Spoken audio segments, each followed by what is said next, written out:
I, 27F, never thought I would be writing something like this, but I'm completely lost right now and need advice. I've been crying for days and can barely think straight, but I'll try to explain everything as clearly as possible. For context, my sister Sarah, 30F, got married last weekend to my ex-fiancé Mark, 31M. Yes, you read that right. The same Mark who I was engaged to 3 years ago before he suddenly broke things off with me claiming he wasn't ready for marriage. I'm still in shock and trying to process how this could have happened. Some background about our family: Sarah and I grew up extremely close despite the 3-year age gap. Our parents always emphasized family loyalty above everything else, and Sarah took her role as protective older sister very seriously. She would screen my boyfriends in high school, give me relationship advice in college, and was always my biggest supporter. We shared everything with each other, or at least I thought we did. Mark and I met during my sophomore year of college at a mutual friends party. He was a senior studying engineering, and we hit it off immediately. He was funny, smart, and treated me with so much respect. We started dating a few months later and everything felt perfect. My family loved him, especially Sarah. She would invite him over for family dinners even when I couldn't make it due to classes. They bonded over their shared interest in photography and hiking. I was thrilled that my sister and boyfriend got along so well. After graduation, Mark got a job at an engineering firm in our city and I started working as a teacher. We moved in together and started planning our future. He proposed on our 4th anniversary during a hiking trip, one that Sarah had actually helped him plan. She seemed so excited when we announced our engagement and immediately offered to help with wedding planning. The next 6 months were a blur of venue hunting, dress shopping, and planning details. Sarah came to every appointment, helped me choose flowers, and even designed our wedding invitations since she works in graphic design. She was the perfect maid of honor, or so I thought. Then one day, about 6 months before the wedding, Mark came home acting strange. He sat me down and told me he had been doing a lot of thinking and realized he wasn't ready for marriage. He said he needed time to figure himself out and that it wouldn't be fair to go through with the wedding. I was blindsided and devastated but tried to be understanding. When someone tells you they're not ready, you can't force them, right? Sarah was the first person I called after Mark left. She came over immediately with ice cream and wine, letting me cry on her shoulder and telling me I deserved better. She helped me cancel all the wedding arrangements and even offered to tell our family so I wouldn't have to explain it over and over. Looking back now, I feel sick thinking about how she played me. Fast forward to 3 weeks ago when Sarah announced she was getting married. She had been very secretive about who she was dating, always making excuses about why we couldn't meet him. She claimed he traveled a lot for work and their schedules never lined up for family gatherings. When she announced her engagement, she said she wanted the groom to be a surprise and that we would all love him. I thought it was weird, but my parents seemed fine with it. They had apparently met him already but wouldn't tell me anything, saying Sarah wanted to reveal everything herself. The day of the wedding arrived and I was excited to finally meet this mystery man. I got to the church early to help Sarah get ready, but her bridesmaids, none of whom were mutual friends, said she was getting ready at a different location and would arrive just before the ceremony. That should have been my first red flag. When I walked into the church and saw Mark standing at the altar, I thought I was hallucinating. My knees buckled and my brother Tom had to grab my arm to keep me from falling. Before I could process what was happening, the wedding march started playing and Sarah appeared at the end of the aisle, beaming like this was the most natural thing in the world. During her vows, she actually had the audacity to talk about their beautiful love story and how they had kept their relationship private for 2 years because they wanted to be sensitive to family dynamics. She talked about how their friendship had blossomed into love and thanked our family for keeping their secret until they were ready to share it. I looked at my parents during this speech and saw them smiling and crying like this was some beautiful moment. Other relatives were wiping away tears too, apparently moved by this romantic story. I felt like I was in some twisted alternate reality where everyone had lost their minds. I couldn't stay to hear Mark's vows. I got up and walked out, ignoring my mom calling my name. I drove home in a daze and have been here ever since, trying to make sense of everything. My phone has been exploding with messages from family members. Some are calling me selfish for walking out and ruining Sarah's big day. Others are apologizing for not telling me sooner. A few relatives have expressed their disgust with Sarah and Mark's actions. Sarah has sent multiple texts trying to explain herself. She claims nothing happened between them while Mark and I were together, that their relationship developed naturally after our breakup. She says they kept it secret because they wanted to be sure it was real before telling me. The wedding reveal was supposed to be romantic apparently. She thought enough time had passed that I would be happy for them. My parents keep calling to explain their side. They say they only found out about the relationship a year ago and didn't know how to tell me. They claim they were protecting me by keeping it secret until Sarah was ready to reveal it. But how is blindsiding me at her wedding protecting me? Mark hasn't reached out except for one text saying he's sorry for how everything came out and that he never meant to hurt me. The fact that he thinks a text message is sufficient after this level of betrayal shows exactly what kind of person he is. I don't know what to do now. I've blocked Sarah and my parents' numbers because I can't handle their excuses right now.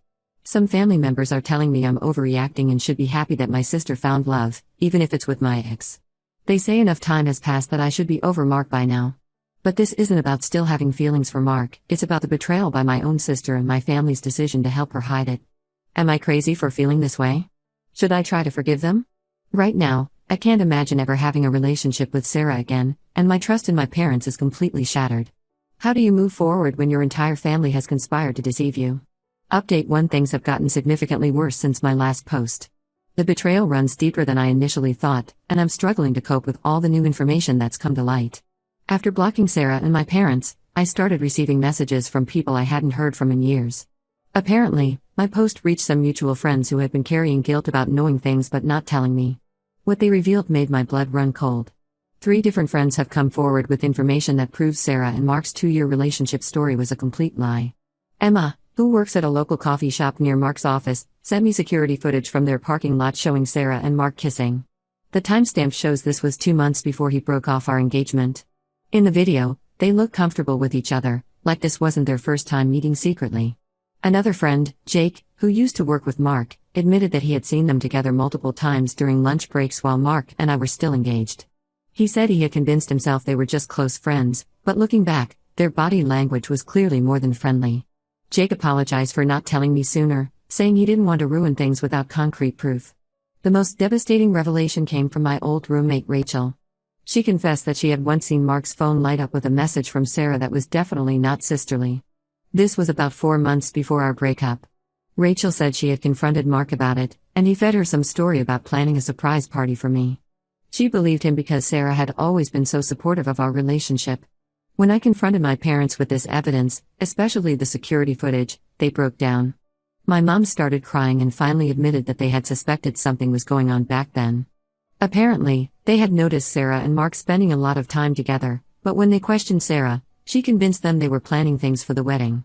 My dad said he had once seen them in what looked like an intimate conversation at a family barbecue, but Sarah played it off as wedding stress. The worst part is that my parents chose to ignore their suspicions rather than investigate further or warn me. They said they didn't want to ruin my happiness without concrete proof, but I think they were just trying to avoid family drama. It's almost worse knowing they had doubts but let me continue planning my wedding anyway. Today, I received a long email from Sarah. I wasn't going to read it, but curiosity got the better of me. I wish I hadn't opened it. She finally admitted that she and Mark had developed feelings for each other while he and I were still together. According to her, it started innocently, just 2 people bonding over shared interests. She claims they tried to fight their feelings at first, knowing it would hurt me. She wrote that breaking up with me was Mark's idea. He thought it would be more honorable to end things with me before they officially started dating. She actually tried to paint this as him being considerate, as if stringing me along for months while developing feelings for my sister was somehow noble. The email went on to explain how they started officially dating 6 months after our breakup, though based on the evidence I've received, I don't believe this timeline at all. She said they kept it secret because they wanted to be sure it was real before hurting me with the news. She ended the email by saying she hopes I can forgive them someday because we're still sisters and family is forever. I've been physically ill since reading that email. I've thrown up 3 times today alone. The thought that while I was planning my wedding, picking out dresses, and choosing flowers, my own sister was sneaking around with my fiancé makes me physically sick. Every memory of her helping with wedding planning is now tainted. Was she thinking about him while helping me choose my wedding dress? Was she imagining herself walking down the aisle instead of me? The only family member still firmly on my side is my younger brother Tom. He's 25 and had been living with our parents while saving for a house, but after learning the full story, he moved out. He said he couldn't stand to be around people who would condone this kind of betrayal. He's been checking on me daily and has also cut contact with Sarah. I've started seeing a therapist to deal with this betrayal, even though I was initially resistant to the idea. The level of deception from people I trusted most has shaken me to my core. Every memory from the past 3 years feels like a lie now. How many family gatherings did they secretly meet at? How many times did Sarah comfort me about the breakup only to go meet him afterward? I've received a few more messages from extended family members who initially defended Sarah but have changed their tune after hearing about the new evidence. Several aunts and uncles have reached out to apologize for their initial reaction at the wedding. But honestly, their apologies mean little to me now. The damage is done. I don't know how to move forward from this. My therapist says it will take time to process this level of betrayal, but right now, I can't imagine ever trusting anyone again. The two people I trusted most in the world, my sister and my fiancé, orchestrated an elaborate deception that spanned years. And my parents, who were supposed to protect me, chose to protect their lie instead. Update 2: When I thought things couldn't possibly get worse, life proved me wrong again. Tom came to my apartment yesterday with information that has completely shattered what little was left of my world. After moving out of our parents' house, Tom had been going back occasionally to collect his remaining things. During one of these visits, he found Sarah's old phone in a box of her stuff that she'd left behind when she moved out. Out of curiosity, he tried turning it on. To his surprise, it still worked, and Sarah had never logged out of her accounts. What he found made him sick. The messages between her and Mark went back much further than anyone knew, all the way to when I was still happily dating him. They had been having an emotional affair for over a year before anything physical happened. Tom spent hours going through everything and taking screenshots before the phone died. The messages show a calculated, deliberate betrayal that makes me question everything I thought I knew about my sister. They had been planning how to break up my engagement in a way that wouldn't make anyone suspicious. Sarah actually suggested Mark use the not ready for marriage excuse because she knew me well enough to know I would respect that reason and not push back. There were detailed discussions about how to act around me to avoid suspicion. Sarah deliberately played up her role as the supportive sister, making sure to be extra caring after the breakup so no one would suspect anything. She would text Mark about how well her performance was going when she comforted me. What hurts the most is reading their jokes about how oblivious I was. They would meet up at places where they knew I would never go, laughing about their secret rendezvous. Sarah would comfort me about the breakup, then text Mark immediately after about meeting up. They even had code words for each other in case they needed to communicate when I was around. The messages revealed that our parents had actually caught them in a compromising position once, about 4 months before the wedding reveal. Instead of telling me, they had a family meeting, without me, obviously, where Sarah and Mark convinced them that they were truly in love and that telling me would only hurt me unnecessarily. My parents agreed to keep their secret, thinking they were protecting me. Tom sent copies of all the screenshots to our parents.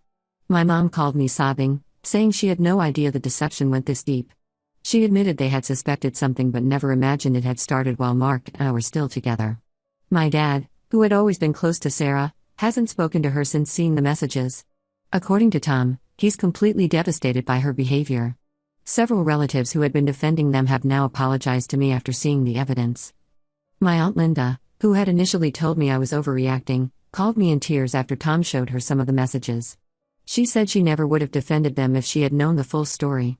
Sarah must have found out about Tom accessing her old phone because she sent me another email. This time, she didn't try to justify anything. She just begged me not to share the messages with anyone else, saying it would destroy her marriage and her relationship with our extended family. The fact that she's more concerned about her reputation than the pain she caused me says everything about who she really is. Mark finally tried to reach out directly. He left a voicemail saying he never meant for any of this to happen, that he had genuinely loved me when we started dating but something changed when he got to know Sarah better. He said he knows he handled everything wrong but hoped I could understand that sometimes people can't help who they fall in love with.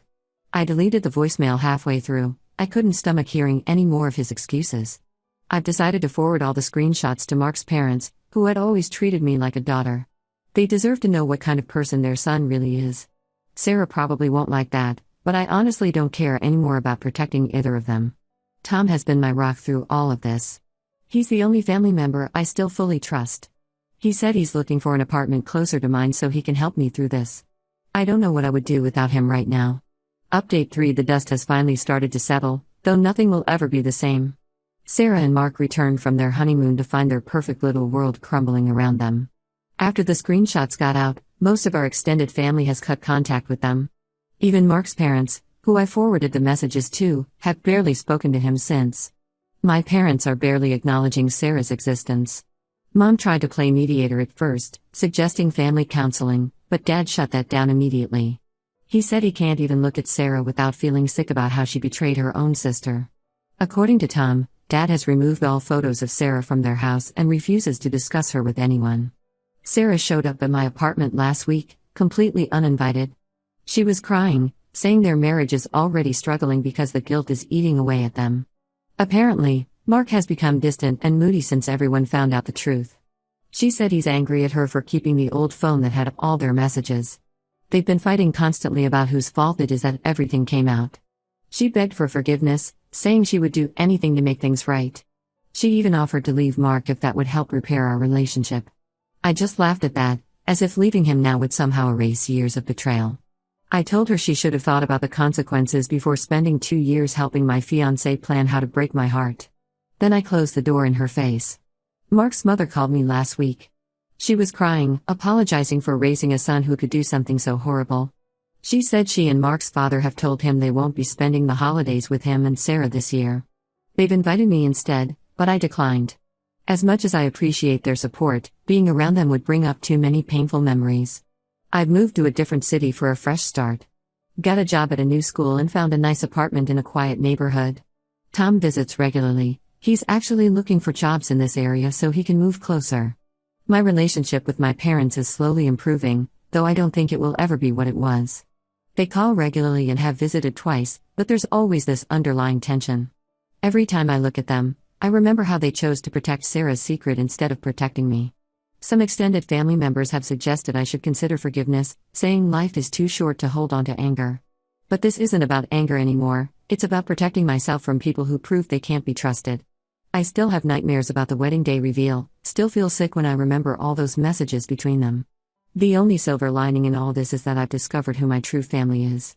Tom has been unwavering in his support. A few cousins have really stepped up, checking on me regularly and helping me settle into my new city. I've also made some great friends at my new school who have no connection to my past life. I'm focusing on healing and moving forward. Some wounds can never fully heal, but I'm learning to live with the scars. Sarah and Mark's actions showed me exactly who they are, and my parents' choices showed me who they are.